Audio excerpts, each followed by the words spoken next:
and I storyboarded this episode, you can tell me. You can There you go. Now, do you still have those pants? Is my question. Are you wearing those pants, Mark? Not those pants.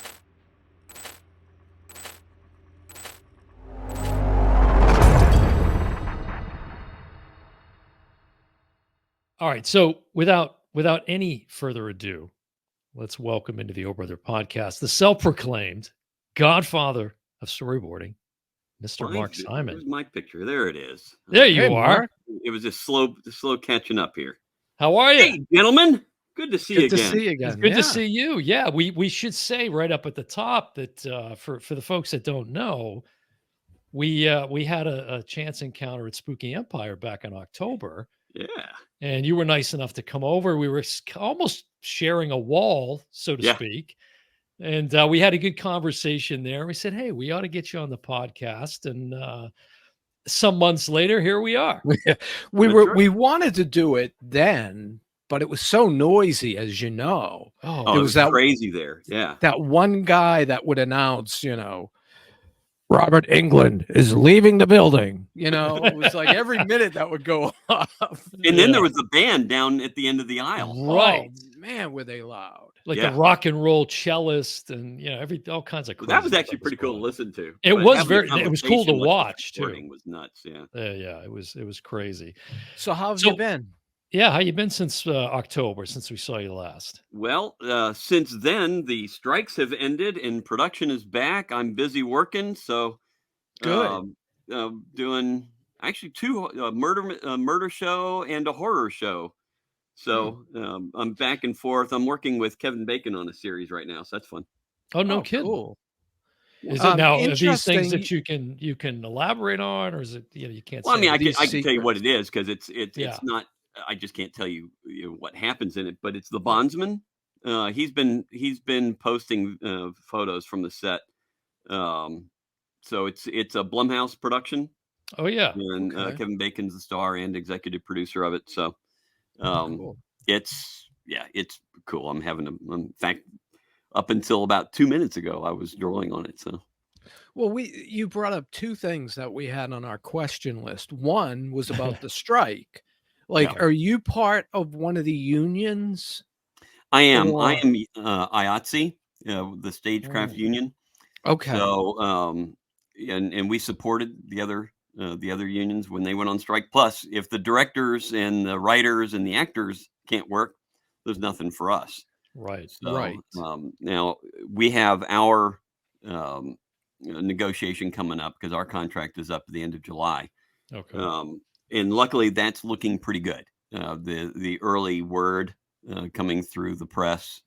Again, I can only talk about stuff that's publicly available, but it came out in Variety last week that negotiations are looking good, and most of the major points have already been agreed on. So that's great. How often does that come up for every 3 years? I believe it's 3 years. Yeah. And is that how you got started in the business? I looking through the resume is very long. First of all, long, yeah. But I saw like set deck and props and things like that. How did you really get started in the I actually didn't do any of that. I mean, I did some designs and stuff for that. My background in the industry is like a perfect example of the title of one of my books called Start at the Top. I don't like working my way up to anything. So when I moved out to Hollywood, which was in 1986, I had no industry experience other than some stuff in college where I went and I was in Texas. I just moved out to LA with a lot of construction, design, and art background, but a big construction background. I mean, I used to design and build very large custom homes. So I got my start at Roger Corman's studio, designing and building sets, and within 2 weeks, I was made art director. See, now I remember Mike and I were trying to remember because you brought this up when we were chatting at Spooky Empire, and I was trying to think of what Roger Corman film. Right. It was actually it wasn't a Corman film. It was at his studio. It was called Slave Girls from Beyond Infinity. Sounds about right. Yeah. With Corman. I keep running into it online. It's streaming, I think, on Amazon Prime right now. Which is so wild when that crappy old movie pops up on the screen. But look, it was a blast because I got to design front screen projection, rear screen projection, miniatures, beam splitters, which I knew how to do all this stuff, mostly just from reading Cinefex magazine growing up. For those Wow. who are old enough to Wow. remember it. And it was just a blast. So I came out with a great portfolio, and I literally just went movie to movie to movie after that. Well, explain what you do, because we really didn't Mhm. give much of an explanation of other than calling you the Godfather. So explain what you do. Sure. So I'm a story artist now. So I create the storyboards, and storyboards, the easiest way for people to really understand, they're the blueprints showcasing the director's vision of the script. So for instance, if you guys read a script and I read a script, we would have 3 different images in our head of what that would look like, the transitions, where the camera angles are. Are we doing a oneer somewhere, which is, a really long single camera move that follows people, whatever. We'd all have different visions. The only vision that matters is the director's. So I dig into the director's head and illustrate it in sequential illustrations, kind of like a comic book, but they're not laid out in pages like that. To illustrate literally their vision. That goes out to all 500, 600, 700 people who are on the crew. So now all of us who had varied images in our head are all working towards one singular vision. It'd be like trying to build a 3-bedroom house without blueprints. Yeah. Everyone has Everything a I've different been idea of where the told rooms are. Yeah. Yeah, But you have everything to have I've the been blueprint. told is the if you don't have storyboards, the production tends to slow down, It'll lag, cost more. Yeah. but the best productions have good storyboards and create a faster working environment. You can't, especially if it's something that has stunts and visual effects, fancy camera moves, things like that.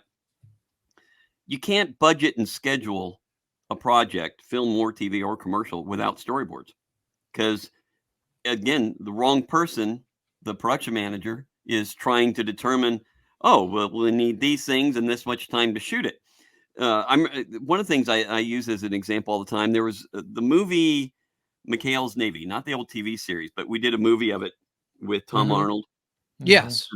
playing McHale, and there was one line in a script. It was an eighth of a page, which is just how we organize how much info that we're shooting for the day. So it's literally like 2 or 3 lines. It's one paragraph, one sentence, and it said McHale or Vladikov blows up McHale's hut, and McHale chases him in the PT cruiser until the PT gets sunk.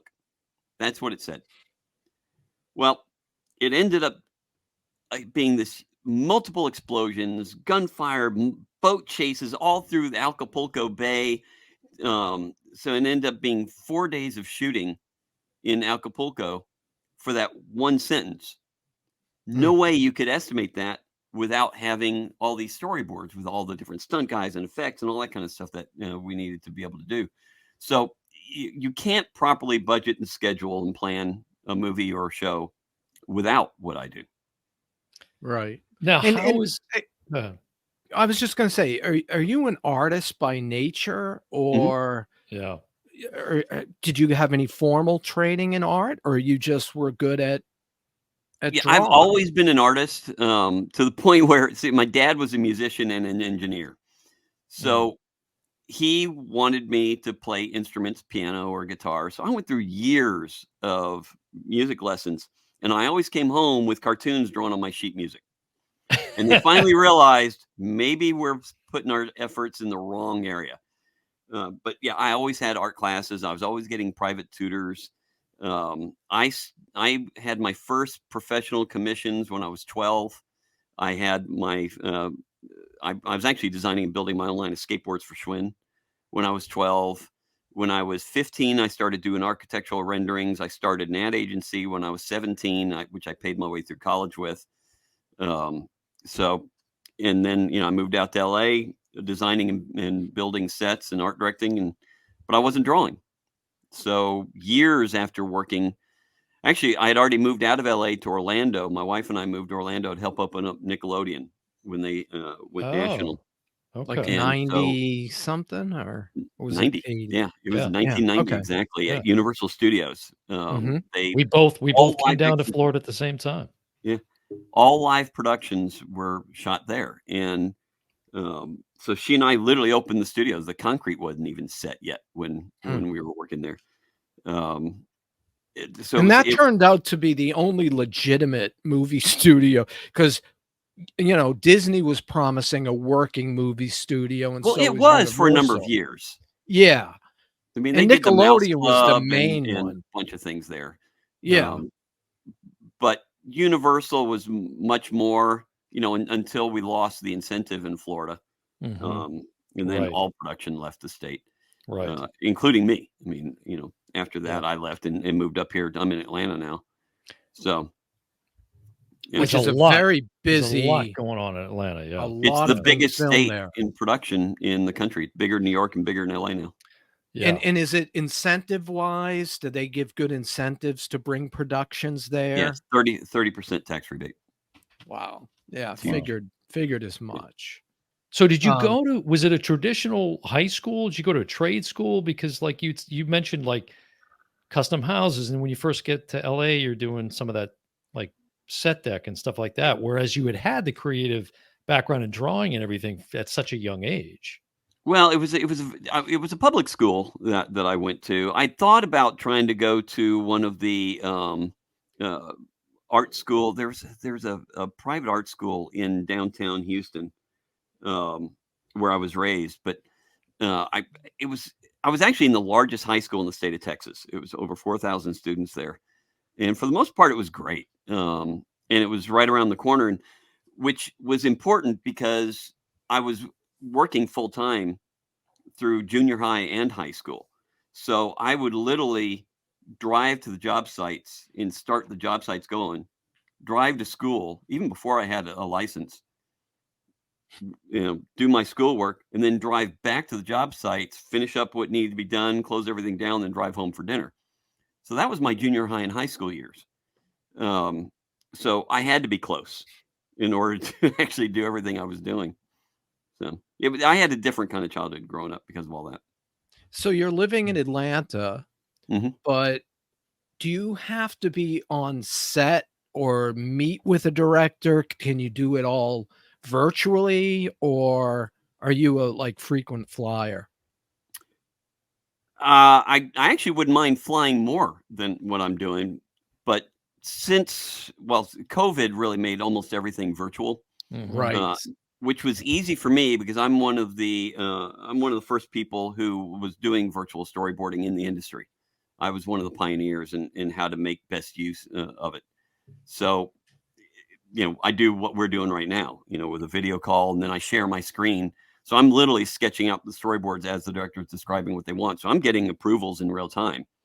I don't have to worry about this back and forth and missing things and redrawing a lot of stuff. I get it right the first time. Uh, Now I do like being on location. Last year I was in Italy for a few weeks working on Mhm. Mr. and Mrs. Smith, the Oh yeah. Amazon Prime series. Mhm. That's right. And first of all, I was in Italy. That never Cool. sucked. Lake Yeah. Como and up in the Alps. I mean, it was awesome. But Nice. we had very complicated locations. And so I was walking the locations and taking reference photos of the sets and where we were going to be shooting so that my storyboards were really accurate. And I was really working hand in hand with the director to capture her vision and make sure we were getting the most out of everywhere we were. And that would have been almost impossible to do to the degree I did it without being there. Is there anything that gives you a more of a challenge than another when it comes to the storyboarding, and Tight drawing? deadlines. the, Just the deadline. the tighter deadlines. I used to joke, with the original series of The Walking Dead, which had the shortest deadlines of any show that I've worked on, but it was the biggest show. So Mhm. everything was at night. It had fire and hordes of over 10,000 zombies, and I have to draw 100 of these by tomorrow. That gets really difficult. Mhm. Nighttime scenes always take longer because you have to do lighting, you know, Mhm. and then it doesn't matter how loose you are when you've got a horde of something, large groups of people, Mhm. it just takes time. So, you know, how to do the breakdowns or getting in directors' heads. I've been doing this so long that all Mm. of that's easy and it's fun, Mhm. Right. and it's always different. Every director is different. I'm drawing different things all the time. There's no replication, so I never get bored. Um, What's that communication like? Like, Yeah. a director calls you, and do they describe the project? Do they have visuals to show you so you get an idea of what space you're working? What is that like? it's a great question. Yeah, and it varies depending on what information the director has. There are a lot of times because I'm working in pre-production. A lot of times we haven't found a location or people haven't been cast yet. Mm. So there are times that I'm working in the blind, but I actually have a PDF that I send to every production manager and director in First AD that details here's the things I'm going to be asking for. So, anything you have, let's start getting it together now. So, location photos or set photos.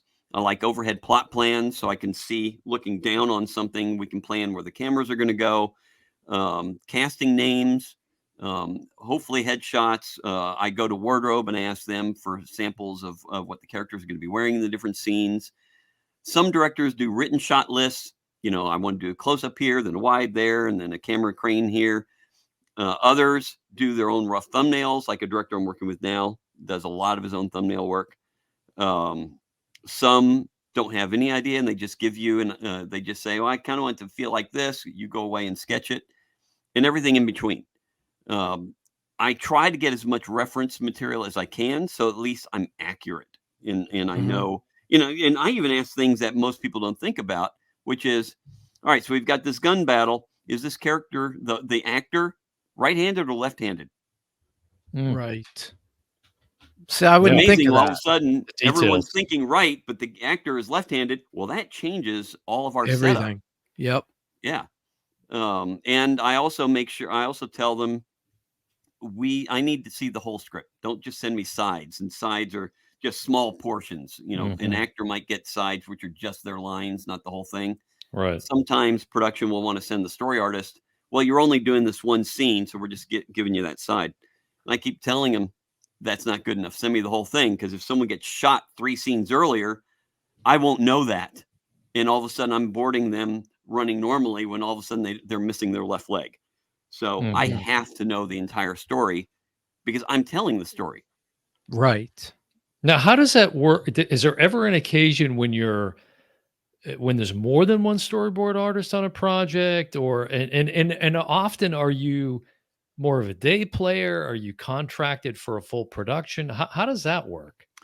We are day players, so very seldom are there shows or there TV shows where you're contracted to work every day, which is too bad. It used to be that way, Okay. and we could offer a lot more to productions because we were there all the time.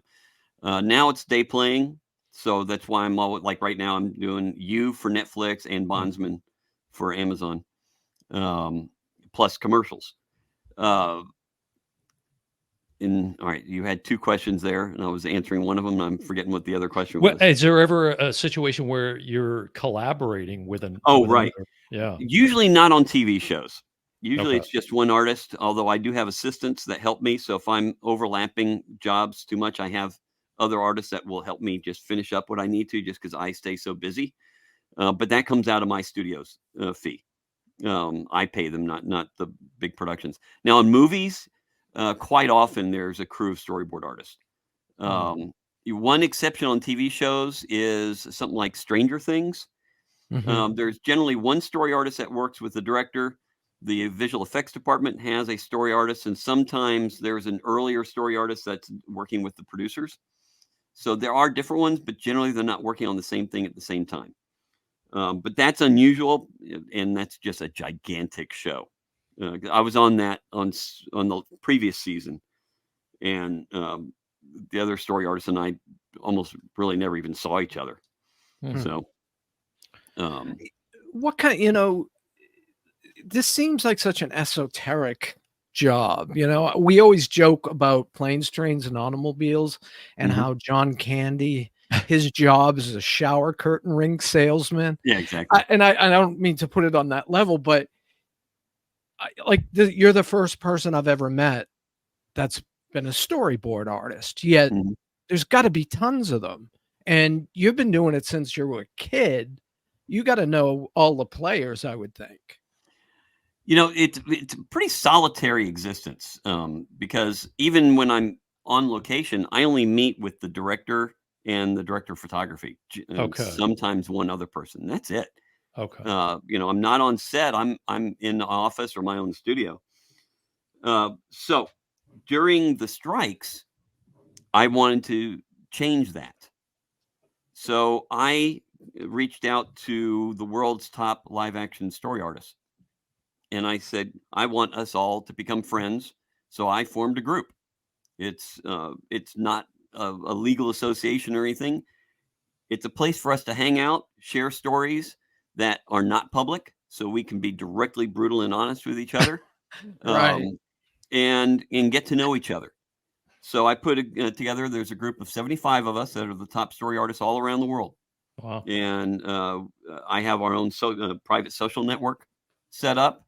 We do Zoom calls once or twice a month, um, Oh, and I'd love it's to be a fantastic. fly on the wall on one of those. I'll tell you what, I really love it. We Because what we do is so specific Mhm. that we can really only talk to each other about a lot of the stuff that we have to deal with, and it's really comforting to do it. Plus, a lot of these guys are so freaking amazing. Seeing their stuff, and we ask guys, "Oh, share what you did on Avengers, or what you did on this movie."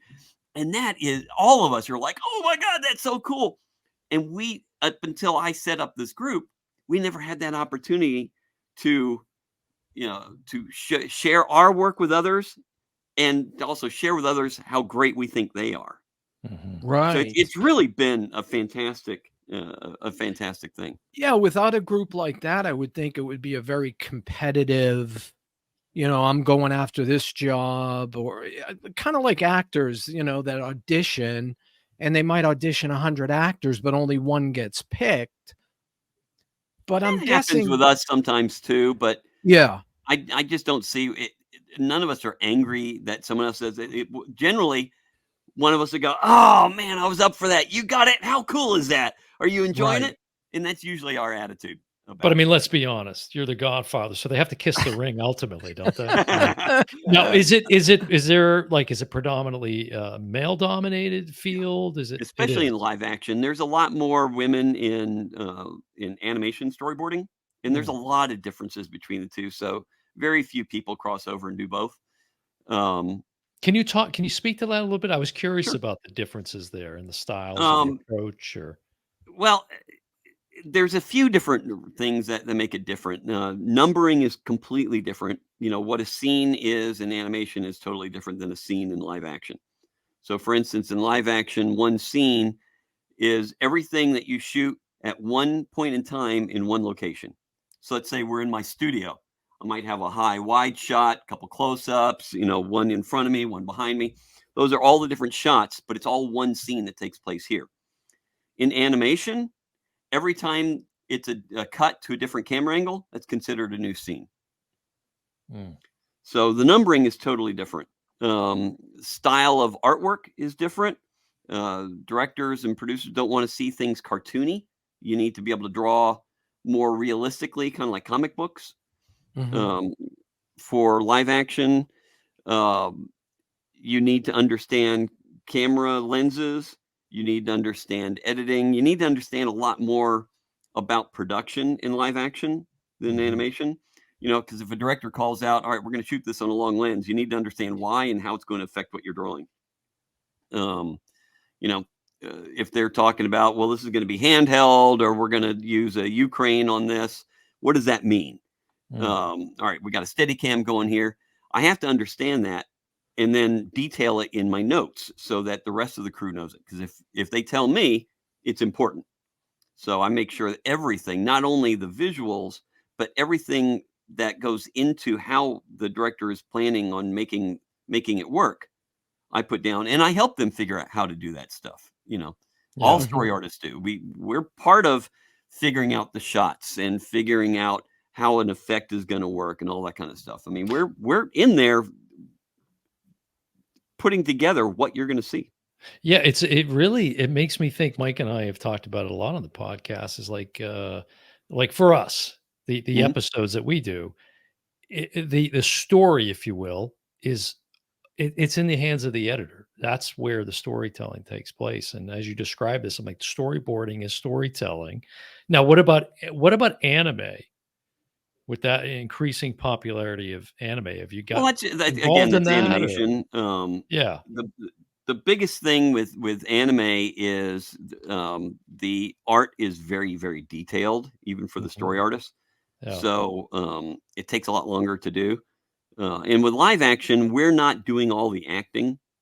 Mhm. Whereas in animation, they have the storyboards are basically every keyframe. So it means if I'm running, I have to draw this, this, and this all in the storyboard. I can just have a character like this and slide them across the screen for live action. I don't have to tell them where the foot hits or exactly when the tear starts coming down their face. That's up to the actor. Right. So we do much less artwork, um, but a lot more details as far as production issues we Now, list. are you teaching? Are you still? I know you've done. I can't. I'm sure like endless numbers of workshops and things like that. Is that still something you're engaged in? And I do workshops now and then. A lot of the teaching I do, I don't like grading. Um, I know how to teach. I figure it's up to you if you're actually going to learn anything from me or not. Mhm. So I don't. Once it leaves my mouth, I don't care what happens. So I do a lot of courses. So like on LinkedIn Learning, I Mm, did all the courses on how to do storyboarding and how to use the main software in the industry, which I also helped develop. So I know it like the back of my hand. It's called Storyboard Pro. So that's great because I stay so busy with all the different things that I do that having something that anyone can watch at any time and it takes no extra time from me, that's perfect. I do it mhm. once, I'm done. Now, how were you able to keep yourself busy during the strike? Well, again, I have my LinkedIn Learning courses that I'm producing. I've written a lot of books. Even Mm. during the strike, there's a lot of non-union work. So I was doing a lot of commercials and music videos and things like that. So Yeah, it doesn't seem like there's anything you haven't been involved in. Video games, I think, right? a Yeah. couple video games, not many of those, but yeah, I've done a few of them. Yeah. And talk about your Now books. And I know in particular, sorry, Mike, I know no, go ahead. because I saw your TED Talk Yeah. that you can, and folks can find that out on YouTube. Um, but this, the memoir that you had put Oh, out. Attacked. Yeah, that was during the during COVID. Two of my books came out: my memoir, Attacked, and Start at the Top, my business inspiration book. Um, Yeah, Attacked is a true story of when I was a junior in high school, the gang at my high school, and these guys were brutal, um, tried to kill me and then followed me home one night and attacked my entire family in our front yard. And so I became the first person in the country to hold parents responsible for the illegal actions of their kids, and I had their parents arrested. Wow, and just recently we had that trial where, it was a school shooting. Yeah, the Michigan school shooter with the parents being arrested. Right, and they were held liable. And that's partly because of my court case. I Yeah, set I the can precedent imagine. in the country for that. In fact, I was interviewed on MSNBC um, because of Mm. when that came down because of what I had done. I'm sure it's all in the book, but why did they choose you as a target? No, it goes back. There's a few things. One, they picked on everybody. Mm. Right. I'm the only one who stood up against them. Now you can't tell from here. You've met me. I'm not a tall guy. I'm 5'7". I Mhm. was a lot shorter than that when I was a junior in high school. But because I was running a construction company and I spent my life in construction, I was 5'5" of nothing but solid muscle, which you couldn't see in the shirts and stuff that I wore at school. But I was strong. I mean, I was, you know, on the leg lift at the school. I was maxing the machine at 660, no problem. So when they were coming after me and everyone else, I stood up to them because what's a high schooler mean to me when I'm telling guys who weigh 350 pounds or twice my age what to do every day? Mhm. It meant nothing to me to tell them to go screw themselves. Right. Well, they didn't like that, and I embarrassed them. So they kept coming back at me with bigger and bigger numbers until one night about 30 of them jumped me when I was in my car. Has anybody reached out to you? Have you heard from others that have had a similar experience? I mean, that's a Quite a pretty few, yeah, really from my high school and who I did not know had the same issues. wow. And they were like, "Oh, this meant the world to me reading what you did. It makes, it makes me feel better." Um, and people saying I couldn't talk to anyone about it, but now I feel I can. In fact, the judge of my court case, who I was told when I was doing the research for the book, I was told he had passed away.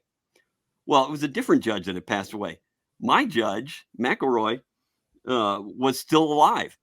His daughter read the book and said, "Dad, you're in this book." I handed it to him, and he called me. Mm. Hmm. So, and he gave me a great quotes on the back of the book. So, I added on after the fact. So, uh, yeah, I mean, I've heard from a number of people, including a lot of people I went to high school with who had no idea what was going on. And there's like, "You went through, I knew you all those years. I didn't know that was going on." Hmm. So, Now, did you have the story written for a long time, or what inspired the timing? Was this a COVID project or no, uh, it was something. Look, it's a great story. yeah, Because of everything I went through, and with my background being so different, just because of what I'd done growing up, yeah. and what I went through. I mean, most people are bullied. Very few people have to go through what I went through. Hmm. Um, so I knew it was a great story. And about 24 years ago, I wrote it, and it was terrible. And so, but it was a catharsis for writing it. So I just put it aside, and I thought, I'll get better because I'm writing other books, and I'll come back to it. And when COVID hit and all production, everything stopped, I had months of literally not having any work like most people.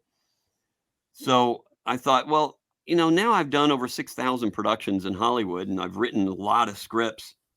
I know what I'm doing. So I sat down and used that time and rewrote it. And then I was very happy with the way it came out. So I used everything I've learned Yeah. from working in production and telling all these great stories. I use that to put this together to make it intriguing and interesting. And that was really the theme of that TED Talk, the whole Yeah, right? Not yeah, just going with the exactly. first Yeah, and draft don't and be satisfied with your first draft. Yeah, and I talked about my book on that, yeah. and of course that ill-fated text I The sent to my wife. text, yeah, it's Yeah. a funny story. It's what, 11, 12 minutes or something. Folks should check that out on YouTube. Now, do you still have those pants is my question. Are you wearing those pants, Mark? Not those pants, but I do have others like these that Those are are here. I was wondering if those were pants. Yeah. All right, so these pants, these are invaluable. I mean, truly priceless pants. What you can't see from the distance, you can see something's drawn on them.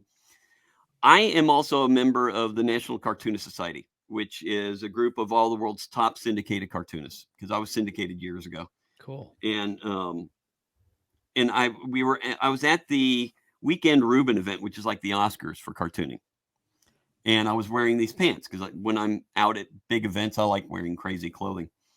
And Melinda Keene, the wife of Jeff Keene, little Jeffy from Family Circus, Bill Yeah. Keene started that. Little Jeffy, literally from the strip, took it over. So Jeff Keene is drawing it. His wife Melinda looked at him and goes, "Those look like about the size that the guys draw their comic strips on. You ought to have everyone here draw on it." So I took off my pants and I walked over to Jeff and I handed them to him. I said, "Jeff, you have to draw on these first because your wife had the idea for it." I now have 52 of the world's top cartoonists have drawn all over these pants. Sergio Aragones, Doonesbury, Beetle Bailey, all the Mad Magazine guys, Oh, wow. Garfield, High and Lois. They're all on here. That's So cool. top to bottom, front and back, it's one of my pride and joys. That's why I have That's it on display, not just Yeah, folded up. you gotta put a glass, one of those glass boxes over it. That's Yeah. valuable stuff. I have a huge, physical media collection, And the reason I like physical media is because of the extras, which I would only buy a oftentimes DVD if it had extras. Absolutely. exactly, Yeah. exactly. And always one of the most fascinating extras is when they show you the storyboard to film comparison. I'm always fascinated by it. Yeah. You Have know, you it's been in just any of those, Mark? I've created my own. I've been interviewed a number of times on TV, like when I was on The Walking Dead. I was on The Talking Dead a number of It times. was a really complicated Rubik's Cube sort of situation. So Mark Simon, who's our storyboard artist, he and I sat down and storyboarded the entire sequence. And then on set, where I would ah, showcase Oh, different yeah. things and Yeah, talk yeah. about my storyboarding. And then I have been editing my own comparisons. It's all over YouTube of where I cut together the animatics. And animatic is a video storyboard where you add pacing and movement. And I edit that to the final cut, which is really exciting. And it's also a great promotion for me to show how close I can get to the director's vision. as you communicate with directors, there's got to be given the number of years you've been doing this. There's got to be a time where a director was like, "What? This is crazy. Get the hell out of here," or you know, I'm sure it's mostly the opposite. But have you had encounters like that where directors are like, "This isn't what I want"? No, I've actually never run into that. What I Really? have run into is, in fact, there's a woman I was working with, a director, about a year and a half, 2 years ago, and she sent me. I've got this great quote from her. But the first thing she told me was, "I don't like using storyboards. I feel it's a waste of time. I don't feel it's ever beneficial. It's never really capturing my vision." I said, "Give me 10 minutes." You know, she was working with me because the producer said, "We want you to do these so we can be properly prepared." I said, "Give me 10 minutes. I'm going to change your mind." 10 minutes later, she's like, "All right, yeah, this is not at all what I've ever done before. This is pretty cool." By the end, when she saw everything put together, she sent me this great email. She goes, "Okay, you've converted me. I will never do a production without doing storyboards again. Hopefully, always with you. This is absolutely amazing. I now see the value of storyboards I never saw before." And that That young woman I've gotten much more often than almost anything else. grew And up I to be would Greta Gerwig.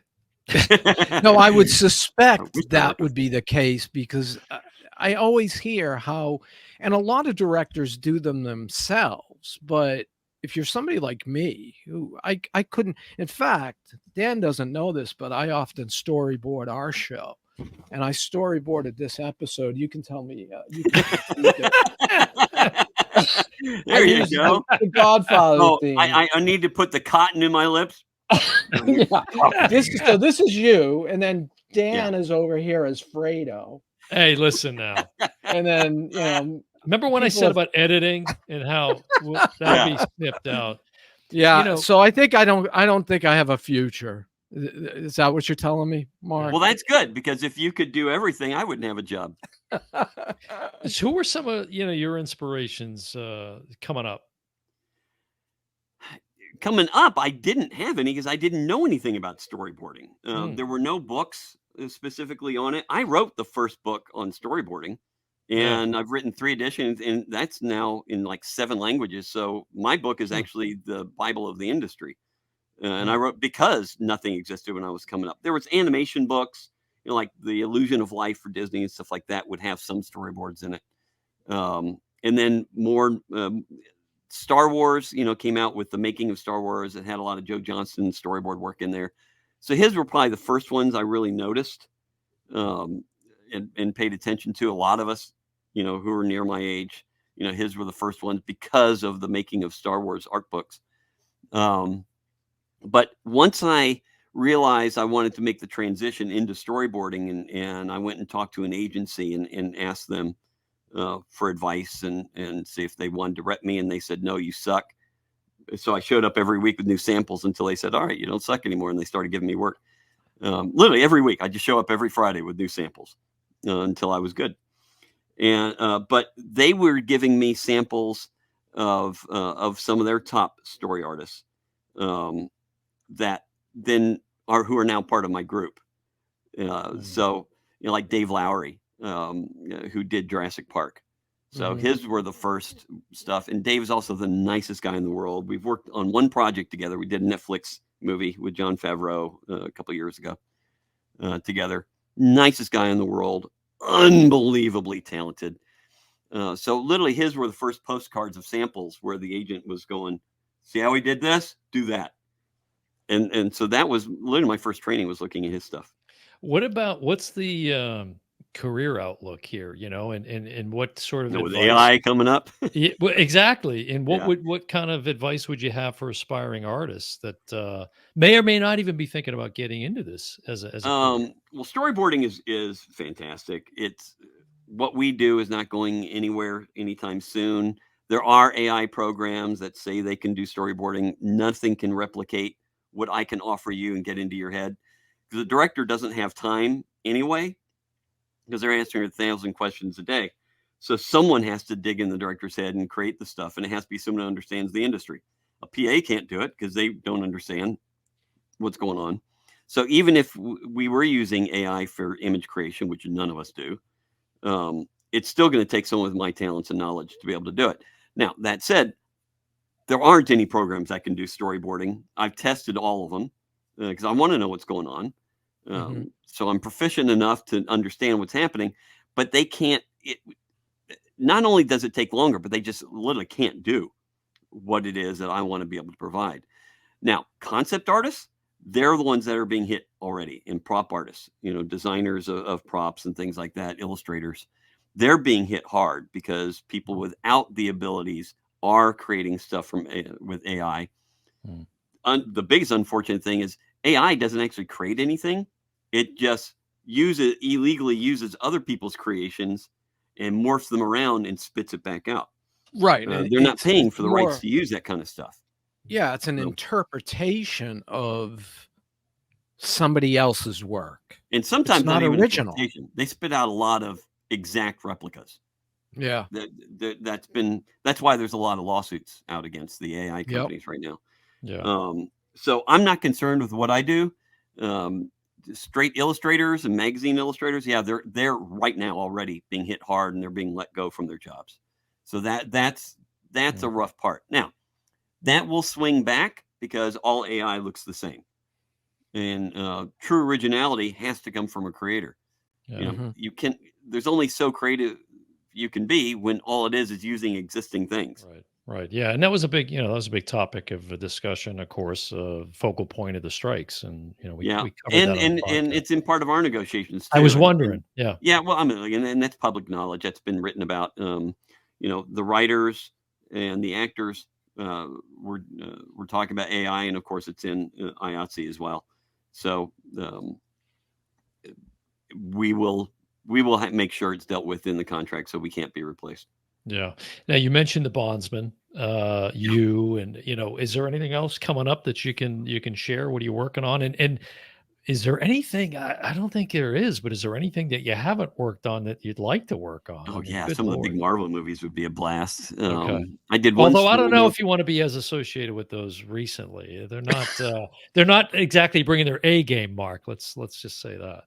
You know what? None of them are as bad as a lot of the press is making out. And if I could have worked on Deadpool, which is going to spin everything around this summer, absolutely. I hope so. That's going to kill it. Oh, I think you're right. With Wolverine? Who's not going to go see that? That's going to make some big money. Yeah. Oh, yeah. It's going to be. They were just Kevin Feige was on the role of a lifetime. He did, 20 straight billion-dollar films. And then they just kind of hit a glitch, I think, when they, changed the formula. But as you said, I think Deadpool. Nothing is going to be perfect forever. And then it's going to be back again because it's working off of great material. So, DC was never good, but I think it's going to be now because of who they have running it. I think it's going to be fantastic. The second Suicide Squad was fantastic. The first one I didn't like at all. So I think, DC's going to finally start doing good stuff. And look, I know some of the stuff coming out with Marvel is going to be great. I can't wait. This year's going to be a little weird. We've got some Spider-Man, MCU stuff, like Kraven and the next Venom movie are coming out. I don't really know much about those. I mean, I saw the first two Venoms. But like Fantastic Four coming out in 2025. Look, I liked the first two Fantastic Fours, in particular the first one. And I love the casting that they came up with. So I cannot wait to see what the MCU does with one of my favorite comic books. Thoughts on Madam Web, Mark? Any thoughts? I haven't seen it. Okay. Obviously I've read what everyone else has, that it's terrible. I did not see a single trailer that made me want to see it. I didn't, part of seeing a superhero is to see superhero stuff. One woman turns back time 16 seconds or whatever it is. Another can read minds. Those aren't big superhero action things. It just didn't interest me. But that's the thing about art, right? It's subjective. It's like there's Madam Web fans out there. It's not, there's some people that love it, and other people like us that just won't even bother to go see it. But then there's stuff, who would have thought that Guardians of the Galaxy would be so freaking fantastic? Yeah, it was really good. Yeah, and I was I was a huge reader of comic books, but I stopped reading back when I was in high school for the most part. So I missed Guardians came out, once I was in college. So I was not familiar with it. I just saw, Rocket Raccoon, talking tree. That's kind of weird. All right, I'll give it a shot. But, with the right creative mind behind it, it was unbelievable. Yeah. That was surprising to me because, again, it was all characters I never heard of. I hadn't read, I didn't know anything about. So, I was really pleasantly surprised when that first one came out, and it was just so good. And who knew that you could get so emotional over a robotic raccoon? That third one was really well written. I mean, it's Rocket's story, and we feel for this little diabolical killing bastard, right? Yeah. And I was so drawn into that story. It's like, I cannot believe I'm enjoying this much. The music too. You can't watch a Guardians of the Galaxy movie without loving the soundtrack. I mean, well, it's the soundtrack of my formative years. Absolutely. Yeah, me too. And that's probably why. So before we let you go, Mark, we gotta. This is something we do on the podcast. Everybody that we bring on that we interview is we've got to know what are Mark Simon's top 5 films. Oh God, this should be good coming from you. You're nasty. And it can't necessarily be all 5 that you've worked on. Okay. I could probably just say anything by Steven Spielberg and okay, I mean, look, Jaws. Awesome. I watch it over and over. Close Encounters. Great. Star Wars is what really made me think, I should probably work in Hollywood. So I mean, Star Wars was absolutely amazing. The original New Hope. Yeah. Okay. Yeah. I mean, I was 13 when that came out, and I was sitting in the front row, didn't know what to expect, and that ship came over. I sunk down further in the seat, and and that was it. I wanted to work in Hollywood from that moment on. More recent movie is The Martian. It's a perfect movie. It's absolutely incredible. Matt Damon. Yeah. It's just, that's one of those movies. Every time it's on, I have to watch it from that point on. Forrest Gump, another perfect movie. The first Ghostbusters, can't be replicated. It's just, amazing. I mean, there's, to ask me, The Lord of the Rings. I know it's 3 movies. Just put down 12 hours of perfection. Yeah.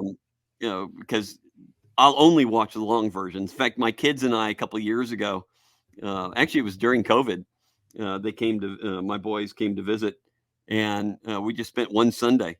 We woke up early and watched Lord of the Rings all day. We just snacked with pizza and snacks all day and watched 12 hours of Lord of the Rings. I've done that. Sounds like a perfect and the extended versions as well. Well, that's what we did. The extended versions. Yeah. Yeah. 4 hours long, 3 movies. It was amazing. That's fantastic. Now, are you a physical media collector? Are you a streamer? Where do you fall with that? I do all of it. All of it. Yeah. Yeah. I mean, I've got a huge collection of DVDs. Like I said, but I would only buy them if they had the behind the scenes. Luckily, like the Disney Plus has a lot of behind the scenes on the streaming.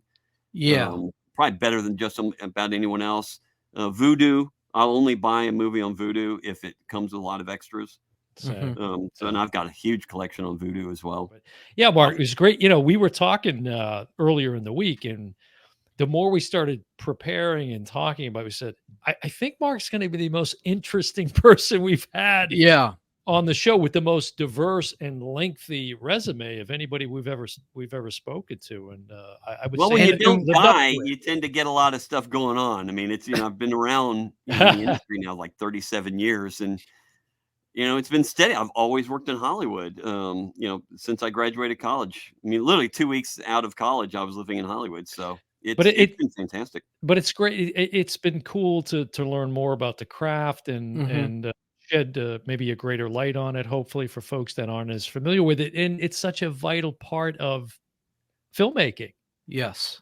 It is, and I love talking about it. Look, it's a fantastic art. It's super fun to do. It is important, and it's undervalued as far as the public goes. Not as many people know. So any opportunity I get to share what we meaning me and the other amazing story artists that are out there, I want people to know and appreciate what we're creating, because usually the art itself doesn't make it to the screen, but what we do does make it to the screen. Mark, how Oh, can that's people fun. look you up, or how can they find out more about you if they want to check you out? My two main websites are storyboards-east.com for my storyboard work, or marksimonbooks.com for all the books I've written, or look me up on LinkedIn. All my social media is on LinkedIn. Okay, Excellent. cool. All right, Mark. Thanks again. It's great talking to you. You too, guys. Yeah, we'll see you again soon. All right, thanks much. Talk All to you right, soon. take care. You bet. Bye, Mark. But all right, well, that's going to do it for another episode of the Oh Brother Podcast. I'm your host, Dan Smith. Alongside me, as always, my brother from the same mother, Mike Smith, and we will see you next time. Bye, everyone.